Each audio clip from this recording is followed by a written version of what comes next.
మా cricket fans అందరికీ గుండెలు జారిపోయే news and Virat Kohli fans కి గుండెలు పగిలిపోయే న్యూస్ మామ. విరాట్ కోహ్లీకి ఇంజురీ అయింది.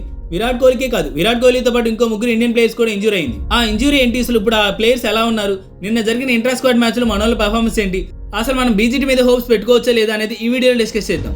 First point, Virat Kohli injury గురించి డిస్కస్ చేద్దాం. మ్యాటర్ ఏంటంటే విరాట్ కోహ్లీకి నీ ఇంజూరీ అయిందంట మామ.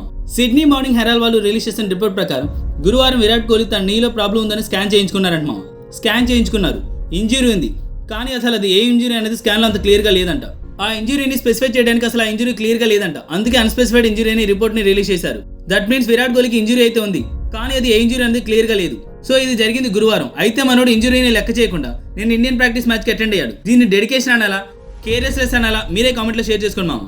సెకండ్ పాయింట్, మొన్న ప్రాక్టీస్ చేస్తున్నప్పుడు సర్ఫరాజ్ ఖాన్కి ఎల్బో దగ్గర ఇంజురీ అయిందంట మామ. ఇంజురీ వల్ల ప్రాక్టీస్ మధ్యలోనే వెళ్ళిపోయాడు. అయితే ఇంజురీ అంత సీరియస్ ఏం కాదంట. ఎంఆర్ఐ స్కాన్ కూడా ఏం అవసరం లేదని డాక్టర్స్ చెప్పారు. అండ్ కొంచెం రెస్ట్ తీసుకుని బ్యాటింగ్ రెడీ అవ్వచ్చని డాక్టర్ సజెస్ట్ చేశారు. థర్డ్ పాయింట్, నిన్న జరిగిన ఇండియన్ ప్రాక్టీస్ మ్యాచ్ లో కేఎల్ రాహుల్ కూడా ఇంజరీ ఫేస్ చేశాడు. ఇండియన్ టీమ్ కి అండ్ ఇండియా ఏ టీమ్ కి మధ్య జరిగిన మ్యాచ్ మామ అది. ఈ మ్యాచ్ లో కేఎల్ రాహుల్ బ్యాటింగ్ చేస్తుంటే బాల్ వచ్చి కేఎల్ రాహుల్ ఎల్బోకి తగిలింది. దెన్ మనోడు గేమ్ ఆడలేక రిటైర్ హట్ అయి వెళ్ళిపోయాడు.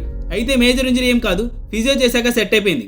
కానీ నిన్న ఫర్దర్ గా ప్రాక్టీస్ కి అయితే కంటిన్యూ చేయలేదు. రిషబ్ పంత్ కూడా ఇంజరీ అయ్యాడు, కానీ హీస్ ఆల్ రైట్ అంటున్నారు. సో ఇలా మన 4 ప్లేయర్స్ లో 3 ప్లేయర్స్ ఇంజరీ నుంచి తప్పించుకున్నారు. అయితే కోహ్లీ స్టిల్ ఇంజరీలోనే ఉన్నాడు, కానీ తను ప్రాక్టీస్ చేస్తున్నప్పుడు ఎలాంటి డిస్కంఫర్ట్ లేదు కాబట్టి అది పెద్ద ప్రాబ్లంలా కనిపించట్లేదు. వన్స్ ఆ ఇంజరీ ట్రేసెస్ బాడీలో కనిపిస్తే విరాట్ కోహ్లీ బీజీటీ మ్యాచెస్ కి మిస్ అయ్యే ఛాన్స్ ఉంది. ఇంకా ఫోర్త్ వన్, నిన్న మన వాళ్ళు టీంలో ఒక ఇంటర్ స్క్వాడ్ మ్యాచ్ ఆడారు మామ. ఈ ఇంటర్ స్క్వాడ్ మ్యాచ్ అంటే India team and India A team ఇద్దరు కలిసి ఒక ప్రాక్టీస్ మ్యాచ్ ఆడారు. ఈ ప్రాక్టీస్ మ్యాచ్ లో బీజీటీకి ఆడిపోయి మన ఇండియన్ బ్యాటర్స్ చాలా అంటే చాలా ఘోరంగా ఆడారు. మన ఓపెనింగ్ బ్యాట్స్మెన్ జైస్వాల్ 15 కి అవుట్ అయ్యాడు, వెనక క్యాచ్ ఇచ్చాడు. పంత్ 19 రన్స్ కొట్టి క్లీన్ బౌల్డ్ అయ్యాడు.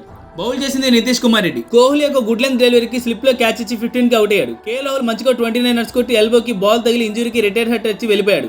శుభ్మన్ గిల్ కూడా 29 రన్స్ కొట్టి అవుట్ అయిపోయాడు. అయిపోయింది, టాప్ ఆర్డర్ మొత్తం 150 కొట్టకుండా పవిలియన్ లో కూర్చున్నారు. ప్రాక్టీస్ మ్యాచ్ లో మన ఇండియన్ బౌలర్స్ చేతిలోని ఇలా ఆడితే రేపు Starc and Pat Cummins bouncers ని ఎలా ఫేస్ చేస్తారు మా. మన ఫస్ట్ మ్యాచ్ పేరుతో వాళ్ళేమో పిచ్ ని ఫాస్ట్ బౌలర్ కి బౌన్సర్స్ అండ్ పేస్ బాగా జనరేట్ అయ్యే పిచ్ ని తయారు చేస్తున్నారు.